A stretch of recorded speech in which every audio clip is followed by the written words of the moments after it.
रोहित और मेघा की नई नई शादी हुई थी। ये एक अरेंज मैरिज थी, इसलिए मेघा रोहित के बारे में बहुत कम जानती थी। शादी की अगली सुबह मेघा मंदिर की आरती लेकर अपने सास ससुर और रोहित के पास गई। जय माता दी। मम्मी जी, ये आरती। जीती रहो बहू। पापा जी। जय माता दी। सदा खुश रहो बेटा। सुनिए, ये आरती तो लेते जाइए। मेघा, मैं भगवान पर विश्वास नहीं रखता। ये आरती वगैरह आज के बाद मुझे मत देना, समझ गई? रहने दे बहू, कोई फायदा नहीं। रोहित भगवान को नहीं मानता। हम दोनों ही हैं जो घर में पूजा पाठ करते हैं। वो बस पूजा में बैठ जाता है, लेकिन खुद पूजा नहीं करेगा। अब क्या करूं? मैं कैसे जाऊंगी? क्या हुआ बहू, तुम किस सोच में पड़ गई? वो मम्मी जी, मैंने मन्नत ली थी कि शादी के बाद मैं वैष्णो देवी की यात्रा पर जाऊंगी, पर अब कैसे होगा? रोहित तो। चिंता मत करो बहू, रोहित तुम्हारे साथ वैष्णो देवी यात्रा पर जरूर जाएगा। वो खुद पूजा ना करे, पर उसने तुमसे शादी की है, तो उसे एक पति की सारी जिम्मेदारियां निभानी होंगी। मैं तुम दोनों की टिकट आज ही करवा देता हूँ। अभी तुम यात्रा पर जाने की तैयारी करो, बाकी सब मुझ पर छोड़ दो। Thank you mummy ji, thank you papa ji. Megha खुश हो जाती है और वैष्णो देवी जाने की तैयारी करने लगती है। रोहित का मन नहीं था कि वो वैष्णो देवी यात्रा पर जाए, पर मेघा और मम्मी पापा के कहने पर वो साथ जाने के लिए तैयार हो जाता है। दोनों कटरा पहुंचते हैं। एक रूम लेकर वहां सामान रखकर वो यात्रा के लिए निकलते हैं। आपको पता है रोहित, मैं जब बहुत छोटी थी तो मम्मी पापा के साथ वैष्णो देवी यात्रा पर आई थी। और जब तुमसे मेरी शादी की बात चली तो मैंने माता रानी से कहा था कि आज जब मेरी शादी हो जाएगी तो मैं सबसे पहले आपके द्वार पर ही आऊंगी। और देखो, आज मेरी मन्नत पूरी हो गई। मैं वैष्णो देवी की यात्रा पर आ गई। Thank you Rohit. हाँ, आना तो था ही। अब तुमसे शादी जो हुई है, पर कुछ भी कहो मेघा, मैं भगवान को नहीं मानता। मुझे लगता नहीं कि भगवान है। देखो, हम दोनों बेकार में थके हुए यहाँ हैं। इतनी लंबी चढ़ाई करेंगे, वो भी पैदल। इससे तो अच्छा मैं तुम्हें कहीं अच्छे हिल स्टेशन पर ले चलता। पता है वहां कितना मजा आता। क्या तुम बेकार में यहाँ थकने के लिए आ गई हो यार। और साथ में मैं भी थक गया हूँ ना। तुम्हें यहाँ का कुछ पता है ना मुझे। हादसा चलना इधर उधर हो गई तो फिर कहाँ ढूंढता रहूंगा। रोहित, माता रानी के होते हुए हम पर कोई संकट नहीं आएगा। देखना, हम आराम से अपनी यात्रा पूरी करेंगे। हाँ हाँ, देखा जाएगा। अभी तो यात्रा शुरू हुई है, देखते हैं रास्ते में क्या होता है। चलो अब चलते हैं। रोहित और मेघा वैष्णो देवी की चढ़ाई शुरू करते हैं। रास्ते में थोड़ी थोड़ी जगह पर रुकते आराम करते वो दोनों आगे बढ़ते रहे। मेघा जय माता दी बोलती जा रही थी। रोहित कुछ मिनटों के लिए वहीं बेंच पर बैठ गया। तभी बहुत सी भीड़ में लोग जय माता दी बोलते हुए आगे बढ़े। मेघा ने सोचा रोहित साथ चलने लगा है। वो भी आनंद के साथ उन लोगों के साथ जयकारा लगाते हुए आगे बढ़ने लगी। रोहित को जब मेघा दिखाई नहीं दी तो वो घबरा गया। मेघा कहाँ गई? मेघा, मेघा कहीं आगे तो नहीं चली गई? थोड़ा आगे जाकर देखता हूँ। रोहित ने मेघा को बहुत ढूंढा, पर मेघा उसे कहीं दिखाई नहीं दी। तभी रोहित की नजर उस भीड़ पर जाती है जो थोड़ी देर पहले रास्ते से गुजरी थी। रोहित उस भीड़ के पास जाता है और मेघा को भीड़ में ढूंढता है, पर मेघा उस भीड़ में नहीं थी। भैया, मेरी वाइफ आप लोगों के साथ ही आगे चल रही थी। उसने पीले रंग का सूट पहना हुआ है।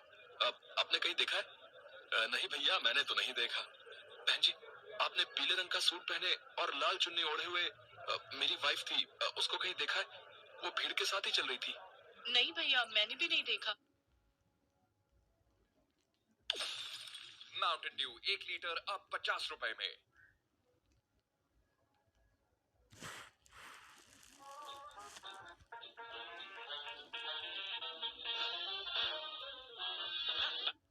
थी, उसको कहीं देखा है?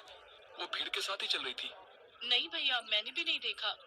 रोहित की घबराहट बढ़ती जा रही थी। मेघा उसे कहीं नहीं मिली। बहुत देर तक वो आते जाते लोगों से पूछता रहा। मेघा का फोन भी स्विच ऑफ आ रहा था। शाम होने को आ रही थी। लोग चढ़ाई चढ़ रहे थे। रोहित परेशान हो गया और उसकी आंखों से आंसू बहने लगे। तभी उसके मम्मी पापा का कॉल आ गया। हेलो रोहित बेटा, क्या हुआ? बहुत देर से फोन मिला रहे थे, तुम फोन नहीं उठा रहे थे। सब ठीक तो है ना? बहू का फोन भी स्विच ऑफ आ रहा है। माँ, हाँ, सब ठीक है। वो तेरी आवाज से लग रहा है तू हमसे कुछ छुपा रहा है। बता मेरे बेटे, क्या हुआ? तुझे मेरी कसम है। रोहित बेटा, बहू कहाँ है? कुछ तो बताओ। पापा, मैं और मेघा चढ़ाई कर रहे थे, तभी पता नहीं मेघा कहाँ खो गई। वो कहीं नहीं मिल रही है। क्या बहू खो गई? कहीं मिल नहीं रही? मुझे फोन दो। मेरा बच्चा वहाँ परेशान हो रहा है, पता नहीं हमारी बहू कहाँ चली गई। हेलो रोहित बेटा, चिंता मत कर, सब ठीक हो जाएगा, बहू मिल जाएगी।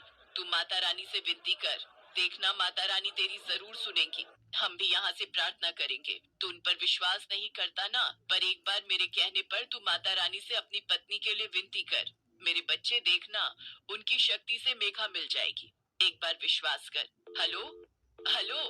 तभी फोन कट जाता है और काफी देर तक नेटवर्क नहीं आते। रोहित जो कभी भी भगवान पर विश्वास नहीं करता था, वो हाथ जोड़कर माँ वैष्णो को याद करता है। हे माता रानी, मैंने कभी आप पर विश्वास नहीं किया, पर मेरी मेघा आपकी परम भक्त है। पता नहीं वो कैसी परेशानी में है। माँ, उसकी रक्षा करना, मेरी प्रार्थना सुन लो। मेरी मेघा मुझे दे दो। सब कहते हैं आप में बहुत शक्ति है, और जो भी सच्चे हृदय से आपको याद करता है, आप उसकी प्रार्थना जरूर सुनते हो। मैं आपको याद कर रहा हूँ माँ, मेरी मेघा मुझे मिल जाए बस। रोहित माँ वैष्णो से सच्चे मन से प्रार्थना करता है। तभी उसके मोबाइल पर एक नंबर से फोन आता है। रोहित दौड़ता हुआ उस जगह पर पहुंचता है जहां से उसे फोन आया था। रोहित देखता है मेघा वहां बेंच पर बैठी हुई है और दो औरतें उसके पास खड़ी हैं। रोहित रोहित। मेघा, तुम कहाँ चली गई थी? मैंने तुम्हें बहुत ढूंढा। घबराने की कोई बात नहीं है, इन्हें चक्कर आ गया था और ये बेहोश थी। होश में आते ही हमने इनसे आपका नंबर लिया और अपने मोबाइल से आपको कॉल किया। Thank you ma'am. अब तुम ठीक हो ना मेघा? हाँ रोहित, मैं ठीक हूँ। पता नहीं चलते चलते मैंने पीछे मुड़कर देखा तो तुम मुझे कहीं नजर नहीं आए। मैं घबरा कर रोने लगी। घबराहट में मैं बेहोश हो गई, मुझे पता ही नहीं चला। फिर जब होश आया तो इन्होंने मुझे संभाला और मैंने इन्हें तुम्हारा नंबर बताया। माता रानी के आशीर्वाद से तुम मुझे मिल गए। तुम ठीक कह रही हो मेघा, माता रानी के आशीर्वाद से ही तुम भी मुझे मिली हो। मैंने माँ से प्रार्थना की थी कि तुम मुझे मिल जाओ, और सचमुच उनके चमत्कार से तुम मुझे मिल गई। मेघा, मैं विश्वास नहीं करता था माँ पर आज उनकी शक्ति को देखकर मैं उन पर विश्वास कर सकता हूँ। वो बहुत दयालु है, वो सबकी प्रार्थना सुनती है। जय माता दी। जय माता दी। माता रानी के प्रति रोहित का विश्वास जाग गया था। वो दोनों मिलकर भवन पर माता रानी के दर्शन करते हैं और खुशी खुशी यात्रा पूरी करके घर लौटते हैं। अपने बेटा बहू को सही सलामत घर वापस देखकर उनके माता पिता भी बहुत खुश थे। अब रोहित भी अपने परिवार के साथ साथ भगवान की पूजा करता, भगवान के मंदिर जाता। अपने जीवन में आई इन खुशियों के लिए मेघा देवी माँ को धन्यवाद कहती है।